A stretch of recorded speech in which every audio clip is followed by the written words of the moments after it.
संपूर्ण महाभारत द्यूत पर्व अध्याय 68। भीमसेन का क्रोध एवं अर्जुन का उन्हें शांत करना, विकर्ण की धर्म संगत बात का कर्ण के द्वारा विरोध, द्रौपदी का चीरहरण एवं भगवान द्वारा उसकी लज्जा रक्षा तथा विदुर के द्वारा प्रहलाद का उदाहरण देकर सभासदों को विरोध के लिए प्रेरित करना। भीमसेन बोले, भैया युधिष्ठिर, जुआरियों के घर में प्रायः उल्टा स्त्रियां रहती हैं, किंतु वे भी उन्हें दांव पर लगाकर जुआ नहीं खेलते। उन उल्टाओं के प्रति भी उनके हृदय में दया रहती है। काशीराज ने जो धन उपहार में दिया था एवं और भी जो उत्तम द्रव्य वे हमारे लिए लाए थे तथा अन्य राजाओं ने भी जो रत्न हमें भेंट किए थे, उन सब को और हमारे वाहनों, वैभवों, कवचों, आयुधों, राज्य, आपके शरीर तथा हम सब भाइयों को भी शत्रुओं ने जुए के दांव पर रखकर अपने अधिकार में कर लिया, किंतु इसके लिए मेरे मन में क्रोध नहीं हुआ। किंतु आप हमारे सर्वस्व के स्वामी हैं, पर द्रौपदी को जो दांव पर लगाया गया, इसे मैं बहुत ही अनुचित मानता हूं। यह भोली भाली अबला पांडवों को पति रूप में पाकर इस प्रकार अपमानित होने के योग्य नहीं थी, परंतु आपके कारण ये नीच, निरसंस और अजितेंद्रिय कौरव इसे नाना प्रकार के कष्ट दे रहे हैं। राजन, द्रौपदी की इस दुर्दशा के लिए मैं आप पर ही अपना क्रोध छोड़ता हूं। आपकी दोनों बाहें जला डालूंगा। सहदेव, आग ले आओ। अर्जुन बोले, भैया भीमसेन, तुमने पहले कभी ऐसे बात नहीं कही। निश्चय ही क्रूर कर्मा शत्रुओं ने तुम्हारी धर्म विषयक गौरव बुद्धि को नष्ट कर दिया है। भैया, शत्रुओं की कामना सफल न करो, उत्तम धर्म का आचरण करो। भला अपने धर्मात्मा ज्येष्ठ भ्राता का अपमान कौन कर सकता है। महाराज युधिष्ठिर को शत्रुओं ने द्यूत के लिए बुलाया है, अतः ये क्षत्रिय व्रत को ध्यान में रखकर दूसरों की इच्छा से जुआ खेलते हैं। यह हमारे महान यश का विस्तार करने वाला है। भीमसेन ने कहा, अर्जुन, यदि मैं इस विषय में यह न जानता कि इनका यह कार्य क्षत्रिय धर्म के अनुकूल ही है, तो बलपूर्वक प्रज्वलित अग्नि में इनकी दोनों बाहों को एक साथ ही जलाकर राख कर डालता। वैशंपायन जी कहते हैं, जन्मेजय, पांडवों को दुखी और पांचाल राजकुमारी द्रौपदी को घसीटी जाती हुई देखकर धृतराष्ट्र नंदन विकर्ण ने यह कहा, भूमिपालों, द्रौपदी ने जो प्रश्न उपस्थित किया है उसका आप लोग उत्तर दें। यदि इसके प्रश्न का ठीक ठीक विवेचन नहीं किया गया तो हमें शीघ्र ही नरक भोगना पड़ेगा। पितामह भीष्म और पिता धृतराष्ट्र, ये दोनों कुरुवंश के सबसे वृद्धा पुरुष हैं। ये तथा परम बुद्धिमान विदुर जी मिलकर कुछ उत्तर क्यों नहीं देते। हम सबके आचार्य भरद्वाज नंदन द्रोणाचार्य और कृपाचार्य, ये दोनों ब्राह्मण कुल के श्रेष्ठ पुरुष हैं। ये दोनों भी इस प्रश्न पर अपने विचार क्यों नहीं प्रकट करते। जो दूसरे राजा लोग चारों दिशाओं से यहाँ पधारे हैं, वे सभी काम और क्रोध को त्याग कर अपनी बुद्धि के अनुसार इस प्रश्न का उत्तर दें। राजाओं, कल्याणी द्रौपदी ने बार बार जिस प्रश्न को दोहराया है उस पर विचार करके आप लोग उत्तर दें, जिससे मालूम हो जाए इस विषय में किसका क्या पक्ष है। इस प्रकार विकर्ण ने उन सब सभासदों से बार बार अनुरोध किया, परंतु उन नरेशों ने उस समय उस विषय में उससे भला बुरा कुछ नहीं कहा। उन सब राजाओं से बार बार आग्रह करने पर भी जब कुछ उत्तर न मिला, तब विकर्ण ने हाथ पर हाथ मलते हुए लंबी सांस खींचकर कहा, कौरवों तथा अन्य भूमिपालों, आप लोग द्रौपदी के प्रश्न पर किसी प्रकार का विचार प्रकट करें या न करें, मैं इस विषय में जो न्याय संगत समझता हूँ वह कहता हूँ। नरश्रेष्ठ भूपालों, राजाओं के 4 दुर्व्यसन बताए गए हैं। शिकार, मदिरा पान, जुआ तथा विषय भोग में अत्यंत आसक्ति। इन दुर्व्यसनों में आसक्त मनुष्य धर्म की अवहेलना करके मनमाना बर्ताव करने लगता है। इस प्रकार व्यसनासक्त पुरुष के द्वारा किए हुए किसी भी कार्य को लोग सम्मान नहीं देते। ये पांडुनंदन युधिष्ठिर द्यूत रूपी दुर्व्यसन में अत्यंत आसक्त हैं। इन्होंने धूर्ता जुआरियों से प्रेरित होकर द्रौपदी को दांव पर लगा दिया है। सती साध्वी द्रौपदी समस्त पांडवों की समान रूप से पत्नी है, केवल युधिष्ठिर की ही नहीं है। इसके सिवा पांडु कुमार युधिष्ठिर पहले अपने आप को हार चुके थे, उसके बाद उन्होंने द्रौपदी को दांव पर रखा है।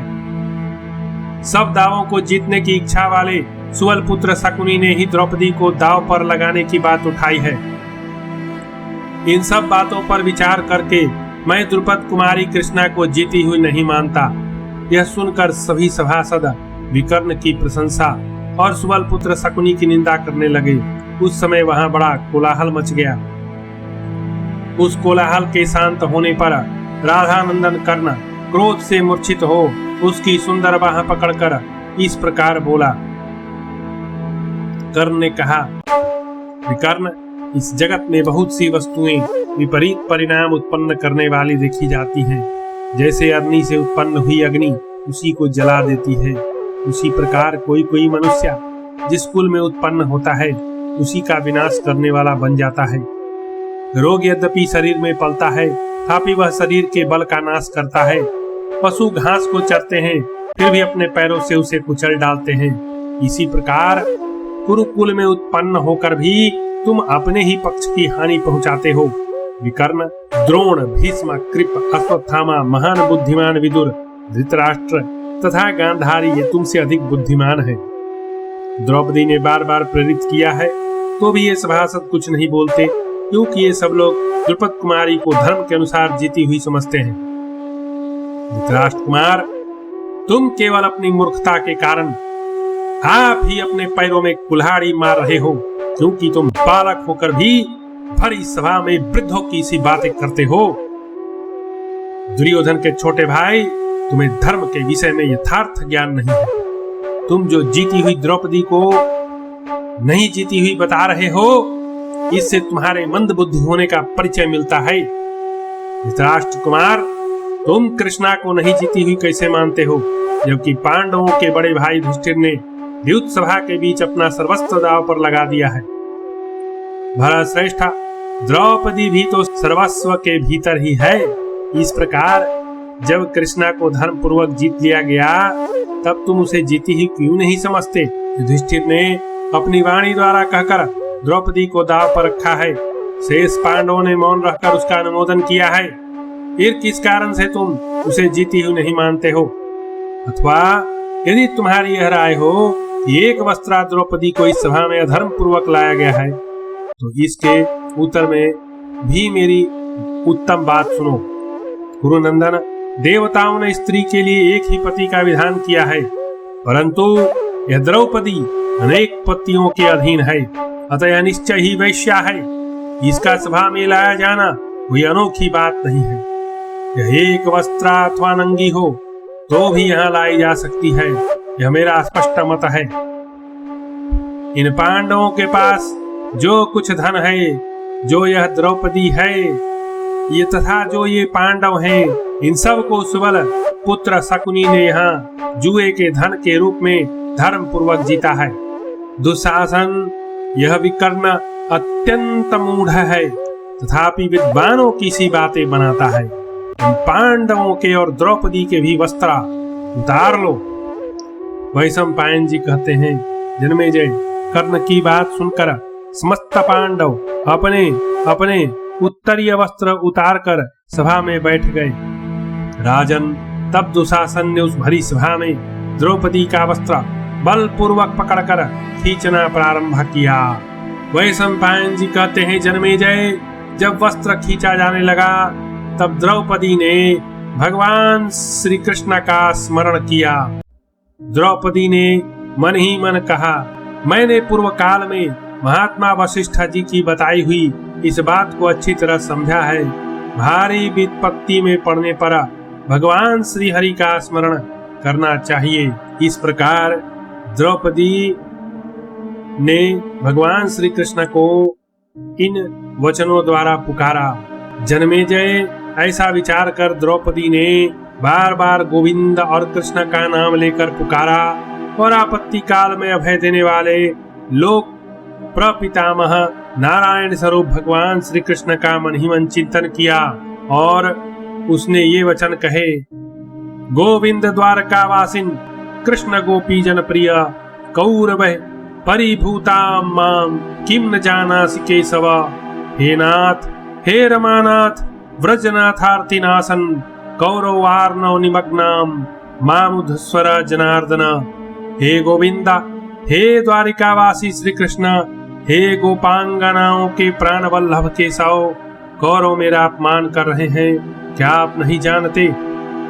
हे नाथ, हे रमानाथ, हे व्रजनाथ, हे संकटनाशन जनार्दन, मैं कौरव रूप समुद्र में डूब रही हूँ, मेरा उद्धार कीजिए। कृष्ण कृष्ण महायोगिन विश्वात्मन विश्वभावन प्रपन्नाम पाहि गोविंदा कुरु मध्ये अवसीदतम। सच्चिदानंद स्वरूप श्री कृष्ण महायोगी विश्वात्मन विश्वभावन गोविंदा, कौरवों के बीच में कष्ट पाती हुई मुझ शरणागत अवला की रक्षा कीजिए। राजन, इस प्रकार तीनों लोकों के स्वामी श्याम सुंदर श्री कृष्ण का बार बार चिंतन करके माननी द्रौपदी दुखी हो अंचल से मुंह ढककर जोर जोर से रोने लगी। द्रुपद नंदिनी की वह करुण पुकार सुनकर कृपालु श्री कृष्ण गदगद हो गए तथा सैया आसन छोड़कर दया से द्रवित हो पैदल ही दौड़ पड़े। यज्ञसेन कुमारी कृष्णा अपनी रक्षा के लिए श्री कृष्ण विष्णु हरि नर आदि भगवान नामों को जोर जोर से पुकार रही थी। उसी समय धर्म स्वरूप महात्मा श्री कृष्ण ने अव्यक्त रूप से उसके वस्त्र में प्रवेश करके भांति भांति के सुंदर वस्त्रों द्वारा द्रौपदी को आच्छादित कर दिया। जन्मेजय, द्रौपदी के वस्त्र खींचे जाते समय उसी तरह के दूसरे दूसरे अनेक वस्त्र प्रकट होने लगे। राजन, धर्म पालन के प्रभाव से वहां भांति भांति के सैकड़ों रंग बिरंगे वस्त्र प्रकट होते रहे। उस समय वहां बड़ा भयंकर कोलाहल मच गया। जगत में यह अद्भुत दृश्य देखकर सब राजा द्रौपदी की प्रशंसा और दुशासन की निंदा करने लगे। उस समय वहां समस्त राजाओं के बीच हाथ पर हाथ मलते हुए भीमसेन ने क्रोध से फड़कते हुए ओंठों द्वारा भयंकर गर्जना के साथ यह शाप और प्रतिज्ञा की। भीमसेन ने कहा, देश देशांतर के निवासी क्षत्रियों, आप लोग मेरी इस बात पर ध्यान दें। ऐसी बात आज से पहले ना तो किसी ने कही होगी, ना कहीं किसी ने सुनी होगी। भूमिपालों, यह खोटी बुद्धि वाला दुशासन भरतवंश के लिए कलंक है। मैं युद्ध में बलपूर्वक इस पापी की छाती फाड़कर इसका रक्त पीऊंगा। यदि ना पी पाऊं अर्थात अपनी कही हुई उस बात को पूरा न करूं तो मुझे अपने पूर्वज बाप दादों की श्रेष्ठ गति न मिले। वैशंपायन जी कहते हैं, जन्मेजय, भीमसेन की यह रोंगटे खड़े कर देने वाली भयंकर बात सुनकर वहां बैठे हुए राजाओं ने धृतराष्ट्र पुत्र दुशासन की निंदा करते हुए भीमसेन की भूरी भूरी प्रशंसा की। जब सभा में वस्त्रों का ढेर लग गया तब दुशासन थक कर लज्जित हो चुपचाप बैठ गया। उस समय कुंती पुत्रों की ओर देखकर सभा में उपस्थित नरेशों की ओर से दुशासन पर रोमांचकारी शब्दों में धिक्कार की बौछार होने लगी। कौरव द्रौपदी के पूर्वोक्त प्रश्न पर स्पष्ट विवेचन नहीं कर रहे थे, अतः वहां बैठे हुए लोग राजा धृतराष्ट्र की निंदा करते हुए उन्हें कोसने लगे। तब संपूर्ण धर्मों के ज्ञाता वीर विदुर जी ने अपनी दोनों भुजाएं उठाकर सभासदों को चुप कराया और इस प्रकार कहा। विदुर जी बोले, इस सभा में पधारे हुए भूपालगण, द्रुपद कुमारी कृष्णा, यहाँ अपना प्रश्न उपस्थित करके इस तरह अनाथ की भांति रो रही है, परंतु आप लोग उसका विवेचन नहीं करते, अतः यहाँ धर्म की हानि हो रही है। संकट में पड़ा हुआ मनुष्य अग्नि की भांति चिंता से प्रज्वलित हुआ सभा की शरण लेता है। उस समय सभासदगण धर्म और सत्य का आश्रय लेकर अपने वचनों द्वारा उसे शांत करते हैं।